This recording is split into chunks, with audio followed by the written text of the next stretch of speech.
Magandang umaga. Maaga akong gumising kasi umulan. So, pagkakataon ko na 'to para mag-ayos-ayos ng aking kwarto.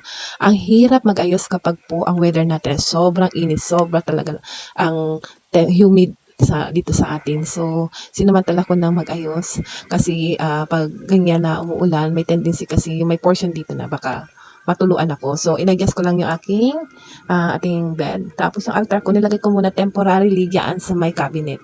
Pero hahanapan ko siya ng space.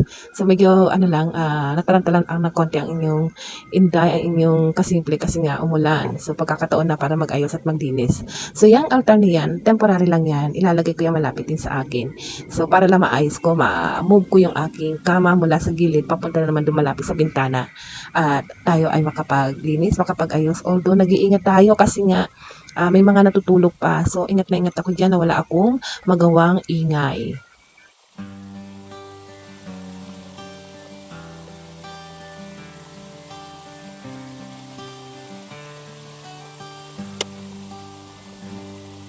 Ang pagkakaroon ng kapansanan ay hindi kahinaan.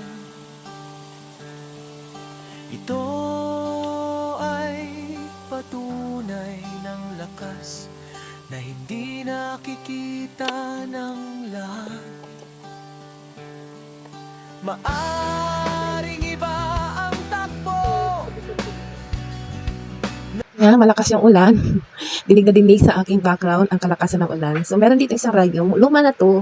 Actually, nakuha ko yan dati sa Christmas party. So, tinest ko lang. Ang diferensya talaga nito, yung volume niya sobrang hina. So, yun. And then, ayan, ayos tayo ulit. So, yung mga iba kong liknak, sinayos ko. So, yun na yung, ang sarap kasi mag-ayos ng maganda ang weather eh. Hindi ka talaga masyadong pagpapawisan.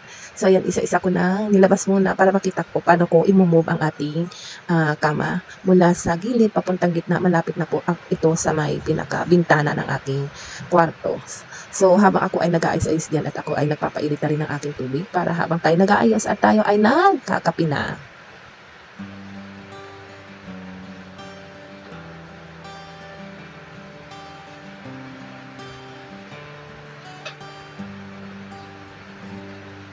Ang pagkakaroon ng kapansanan ay hindi kahinaan.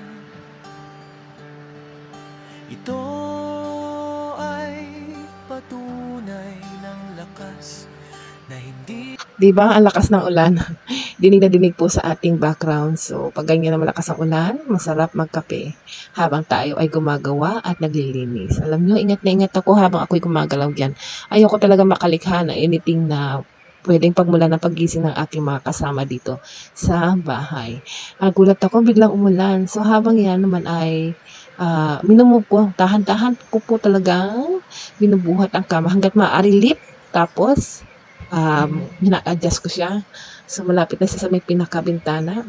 So, yung ginagawa ko niyan, sinisigurado kong hindi ako makakalikha ng ingay. Tapos, walis-walis sa gilid, pagpag. Ang sarap maglinis kapag talaga maganda ang weather, ano?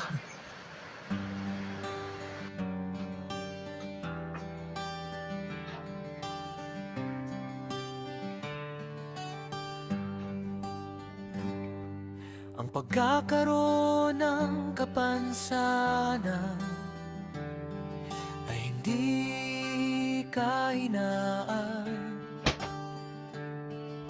Ito So, ayan na, inayos ko na yung ating bed. Tapos, ginilit ko yung ilang kong mga bangkito. Tapos, halika na magkape sa napakasarap ng weather. Sana every night na lang umuulan para makatulog tayo na maayos. So, yung aking ilalim ng kama, inayos ko din. I see to it na wala tayong nakakalimutan pag tayo ay nag-aayos ng ating gamit. So, importante mga ilalim na yan. Hindi lang yung nakikita, pati ilalim ng kama, ilalim ng table ay inaayos din natin. So, ayan, umpisa ayusin. Tapos yung iba kong mga knickknacks, inaayos ko na rin. Tapos yan, yung mga alikabok na yun. Wala po akong dustpan, kaya nag-ano na lang, improvise na lang ako nitong isang paper bag na medyo makapal at kaya yan ang pinang-ano natin ang dumi natin. Ayan na, pahinga and kape uli.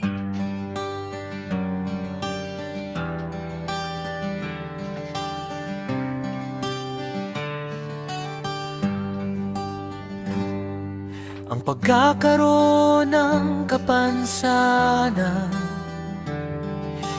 hindi kahinaan.